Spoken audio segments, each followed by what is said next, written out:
আজ বানাবো কাঁচা কলার কোফতা। তোমরা কে কে কাঁচা কলা খেতে পছন্দ করো আর পছন্দ করো না কমেন্ট বক্সে জানিও। যারা পছন্দ করো না এভাবে একবার বানিয়ে খেয়ে দেখো, কাঁচা কলা রোজ খেতে চাইবে। তো চলো বানানো যাক।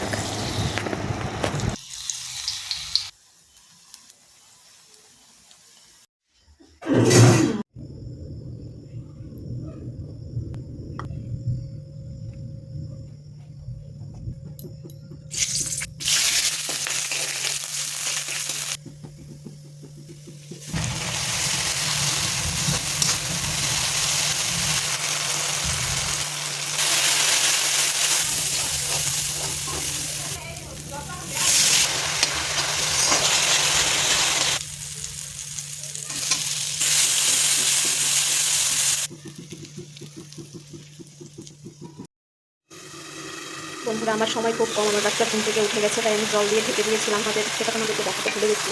আমার তো জানি ছোটো বাচ্চা থাকে কী হয়। খুব ঘুমিয়েছিল, আমি রান্না বসিয়েছিলাম, তো উঠে গেছে। তাই এখন আমাকে তাড়াতাড়ি এটা শেষ করতে হবে। তো যাই হোক, ওটা দেখাতে ভুলে গেছি। তোমাদেরও যদি টমেটোটা সেদ্ধ হতে দেরি হয়, আমার টমেটোটা কাঁচা ছিল তাই একটু টাইম লাগছিলো। তো তোমরা ওইভাবে জল দিয়ে সেদ্ধ করে নিতে পারো।